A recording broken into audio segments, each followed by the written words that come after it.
अकबर के 9 रत्नों में से थे एक बीरबल। एक दिन एक राज दरबारी बीरबल की परीक्षा लेने के लिए आया। राज दरबार में उपस्थित हुआ। उसके हाथ में एक मर्तबान था। राजा ने पूछा कि ये क्या है, तो दरबारी ने कहा कि इसमें चीनी और रेत का मिश्रण है, और जो इस चीनी और रेत को मिश्रण को अलग कर देगा वही सबसे बड़ा बुद्धिमान होगा। आपके राज दरबार में सबसे बड़ा बुद्धिमान बीरबल है, और मैं बीरबल की परीक्षा लेने आया हूँ। तो राजा ने कहा, क्या तुम्हें दरबारी की चुनौती स्वीकार है? तो बीरबल ने कहा, क्यों नहीं महाराज, मेरे तो ये बाएं हाथ का खेल है।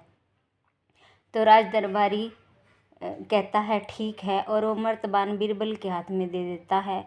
बीरबल सभी राज दरबारियों को साथ में लेकर और राजा के साथ उस मर्तबान को साथ में लेकर आम के पेड़ के नीचे जाता है और चीनी और रेत का मिश्रण वहाँ पर बिखरा देता है।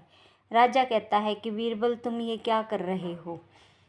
तो बीरबल कहता है कि इसका उत्तर आपको कल सुबह मिलेगा। दरबारी अपने घर चला जाता है। राजा अपने दरबार में और सभी अपने अपने काम में लग जाते हैं।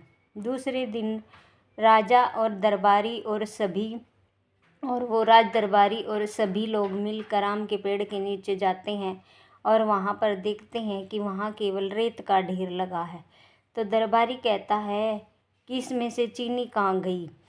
तो बीरबल कहता है कि चीनी तो चींटियों के बिल में है। अगर आपको चीनी देखनी है तो कि चींटियों के बिल में घुसना पड़ेगा।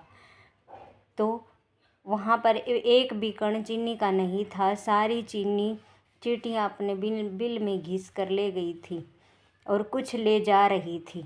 इस तरह से बीरबल ने अपनी बुद्धि के बल से चीनी और रेत के मिश्रण को अलग किया। इस तरह के बुद्धिमत्ता के कारनामों से बीरबल आज बहुत प्रसिद्ध है।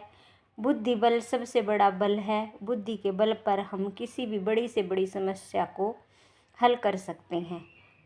कोई भी समस्या आने पर, कोई भी मुसीबत आने पर घबराना नहीं चाहिए, उसका हल ढूंढना चाहिए।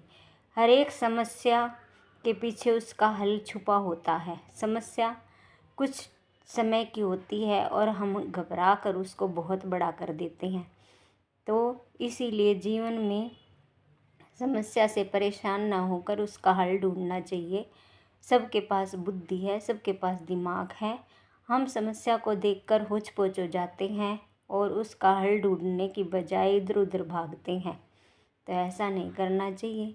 अपने दिमाग का प्रयोग करके समस्याओं से हम हल उसका ढूंढ कर छुटकारा पा सकते हैं।